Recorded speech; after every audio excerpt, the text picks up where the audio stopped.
Entonces las noticias. La policía de Calgary ha dado nueva información sobre un adolescente sospechoso que está siendo buscado en relación con un incendio en el área de Riverbend que dañó varias casas. También han publicado una fotografía del sospechoso, aunque su rostro está borroso debido a la protección de los derechos de menores, según la Ley de Justicia Juvenil. El incendio ocurrió el 22 de agosto a las 12:30 de la noche en una casa en la calle River Glen Crescent, donde el garaje se quemó por completo y 2 casas resultaron dañadas. Afortunadamente, nadie resultó herido. La investigación también sugiere que este sospechoso podría estar involucrado en 2 pequeños incendios en contenedores de reciclaje que ocurrieron en la zona el 21 y 22 de agosto. El sospechoso vestía una sudadera con capucha de camuflaje gris y blanco, pantalones cortos negros, Crocs verde marrón y llevaba una bolsa de color caqui. La policía sospecha que se movía a pie y que posiblemente estaba acompañado por otras 2 personas. ¿Crees que es imposible encontrar al sospechoso con esas características? Pues no es así. Mira, síganos.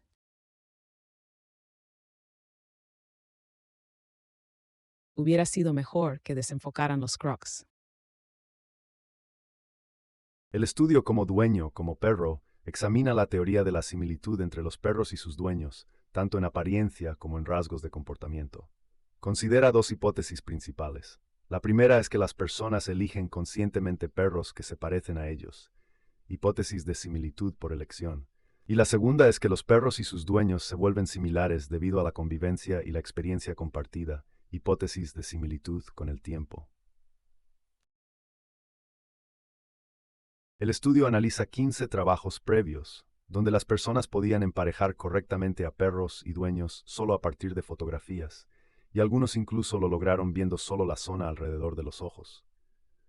También se encontraron otras similitudes, como que el peso del perro a menudo correlacionaba con el peso del dueño, y las mujeres con cabello largo tendían a tener perros con orejas largas.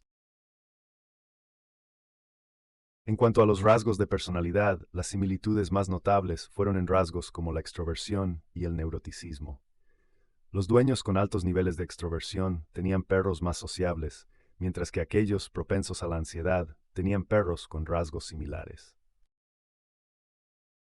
Los científicos creen que estas similitudes pueden ser el resultado de una convergencia emocional, donde los perros y sus dueños se adaptan gradualmente entre sí, o del corregulamiento cognitivo, donde influyen en las emociones del otro.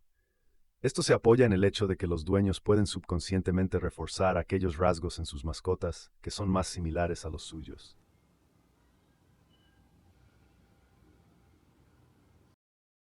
¿Los perros se parecen a sus dueños?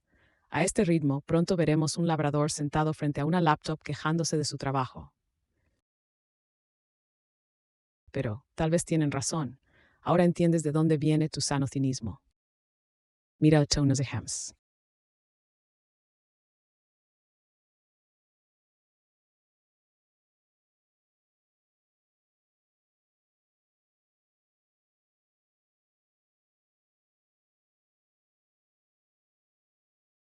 Un reciente estudio del neurocientífico Charles Lynch y el psiquiatra Connor Liston del Weill Cornell Medical College en Nueva York, junto con un equipo de científicos, ha mostrado que las personas con depresión tienen una red neuronal especial ampliada en el cerebro que ayuda a cambiar la atención entre estímulos externos y pensamientos internos.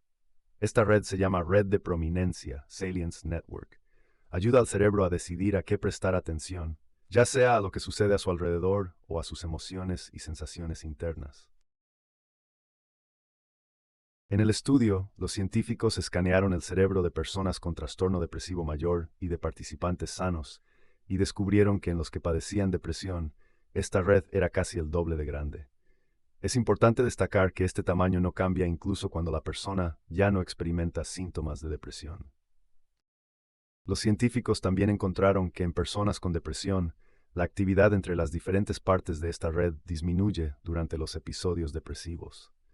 Esto sugiere que tal vez el tamaño y la actividad de esta red podrían indicar una predisposición a la depresión.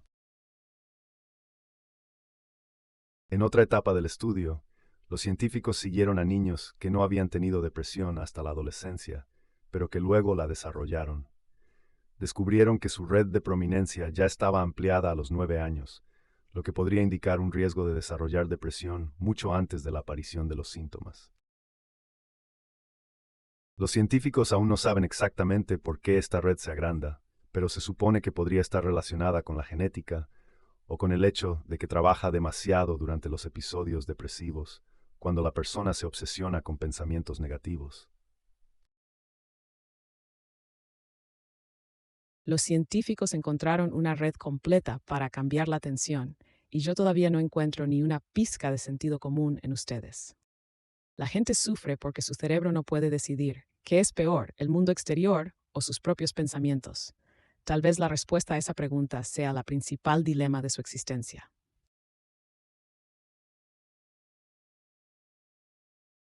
Los biólogos saben desde hace algunos años de un fenómeno asombroso. Algunas células de animales no mueren junto con el organismo. En lugar de eso, bajo ciertas condiciones, pueden unirse y formar nuevos organismos.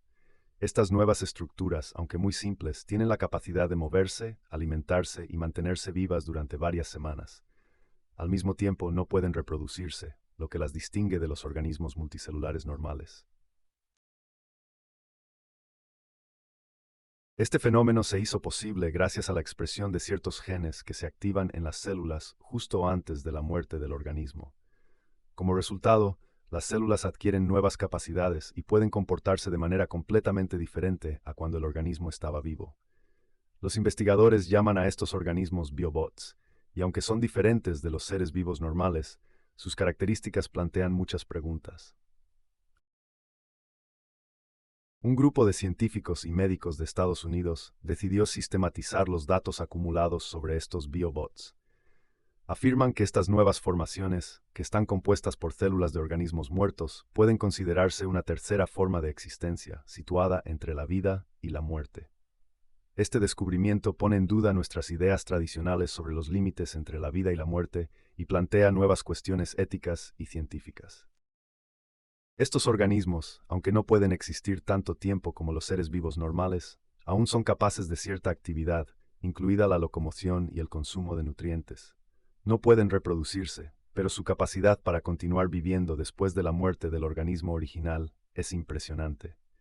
Los científicos creen que este descubrimiento abre nuevas perspectivas para la comprensión de la vida y la muerte, y también es significativo para la medicina, en particular para el estudio de las funciones celulares y su posible uso en tratamientos. Las primeras observaciones de fenómenos similares se realizaron hace algunos años, pero hasta ahora no se habían estudiado de manera sistemática. Ahora los investigadores hacen un llamado a investigaciones más detalladas para comprender cómo las células pueden cambiar su comportamiento después de la muerte del organismo y cómo se puede utilizar esto con fines prácticos, particularmente en medicina y biotecnología. El hecho de que las células puedan continuar funcionando y crear nuevas formas de vida después de la muerte del organismo plantea nuevas preguntas. ¿Qué es la vida y dónde está la frontera entre lo vivo y lo muerto? Podemos utilizar estas propiedades de las células para crear nuevos sistemas biológicos o para regenerar tejidos dañados en medicina. Los científicos están seguros de que la investigación de estos robots biológicos podría conducir a nuevos e importantes descubrimientos en estos campos. ¿No es genial? Las células siguen activas después de la muerte y las personas ni siquiera en vida lo están siempre. Mira, te reías de las películas de zombies. Pero te daré más miedos. Ese hígado de cerdo que dejaste para el almuerzo podría arrastrarse a una fiesta alcohólica con tu propio hígado por la noche. Sí, pero la resaca será tuya de todos modos.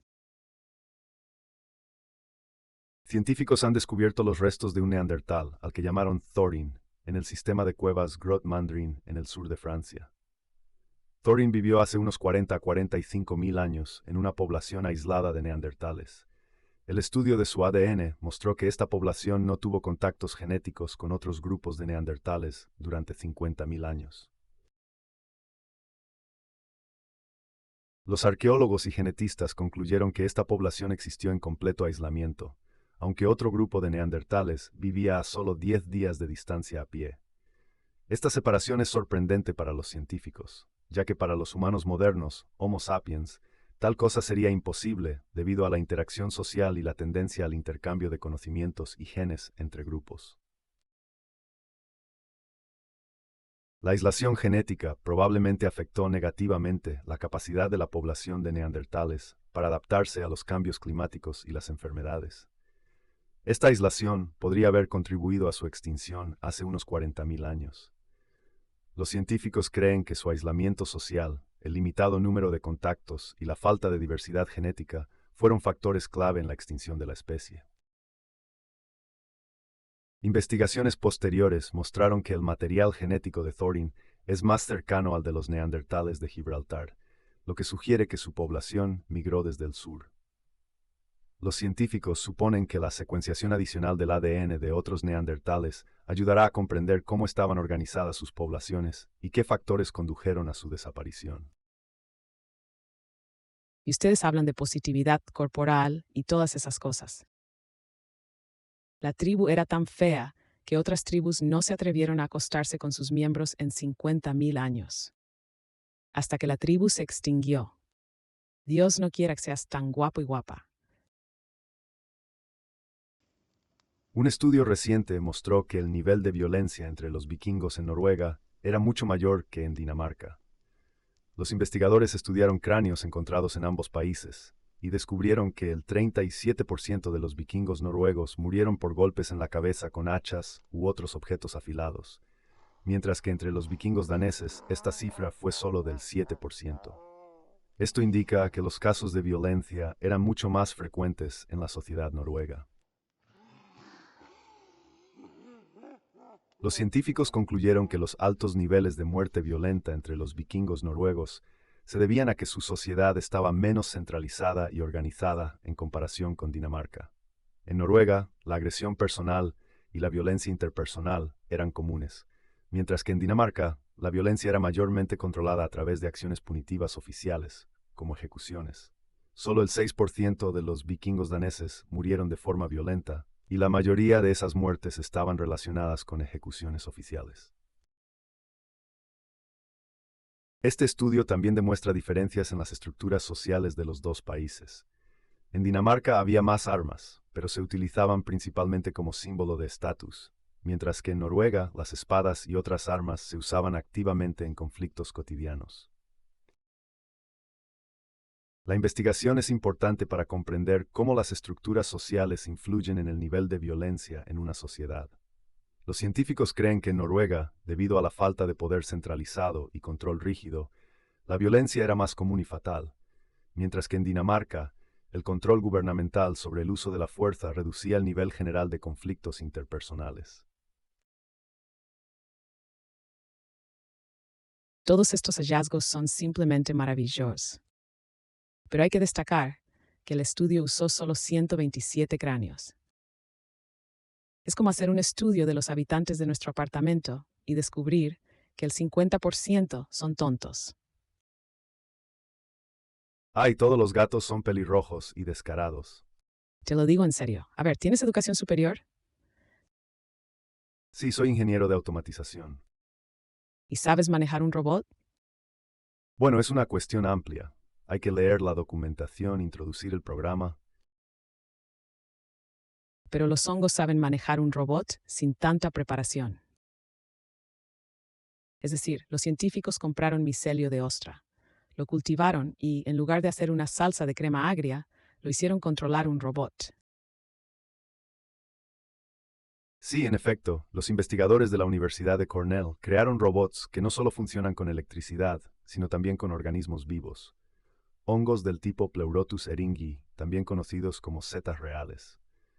El papel principal aquí lo juega el micelio, es decir, las hebras parecidas a raíces del hongo, que son sensibles a la luz y capaces de transmitir señales eléctricas. Estas señales se utilizan para controlar dos robots. Uno de ellos se mueve sobre ruedas y el otro tiene un cuerpo blando y se desplaza lentamente, doblando sus 5 piernas. Por supuesto, estos robots también se alimentan de electricidad común, pero su singularidad radica en que los controla un hongo vivo. Los investigadores integraron el micelio en la parte de hardware de los robots, creando los llamados robots biohíbridos. Este campo de la ciencia combina materiales vivos, como células de plantas o animales, con componentes artificiales, creando dispositivos que están compuestos parcialmente por estructuras biológicas y parcialmente por tecnología. Aunque estos desarrollos aún no han salido de los laboratorios, los científicos esperan que en el futuro estos biohíbridos puedan explorar los océanos o incluso ayudar en operaciones de rescate. El equipo cultivó setas reales en el laboratorio, usando kits simples comprados en línea. Sus micelios son capaces de formar redes que funcionan de manera similar a las neuronas del cerebro. No solo transmiten señales eléctricas, sino que también pueden procesar información y responder a estímulos externos, como el cambio de iluminación. Para conectar el micelio a los robots, lo cultivaron en condiciones especiales durante entre 14 y 33 días, hasta que se convirtió en parte de la plataforma de hardware de los robots. El micelio se envolvía alrededor de los electrodos, lo que permitía captar sus impulsos eléctricos. El líder de la investigación, el profesor Robert Shepard, señala que los sistemas biológicos a menudo realizan diversas tareas de manera más eficiente que las tecnologías creadas por el hombre. Por ello, la idea de los robots biohíbridos es utilizar estos mecanismos naturales para mejorar los sistemas robóticos. El micelio de las setas reales, por ejemplo, es sensible a la luz, y esto ayuda a los robots a cambiar su movimiento dependiendo de la intensidad de la iluminación. Esta investigación es un paso importante en un campo que está avanzando rápidamente, ya que hasta ahora la mayoría de los robots biohíbridos utilizaban células de humanos, animales o insectos. Sin embargo, los hongos, según los expertos, pueden ser más resistentes a las condiciones del medio ambiente, lo que los convierte en candidatos ideales para su uso en agricultura o en exploraciones marinas. Siempre ustedes, los humanos, no tienen suficientes habilidades propias y tratan de obtenerlas de otras especies, a veces de hongos, a veces de moluscos. ¿De qué estás hablando? Lee la siguiente noticia. Los científicos decidieron comprobar si es posible mejorar la capacidad de regeneración e influir en los procesos de envejecimiento en animales que no tienen una capacidad tan fuerte de regeneración como algunos otros organismos. Se sabe que criaturas como los planarios y las hidras pueden literalmente regenerar nuevas partes del cuerpo a partir de un pequeño fragmento. Esto es posible gracias a las células madre, que se multiplican activamente y reemplazan las células dañadas o perdidas.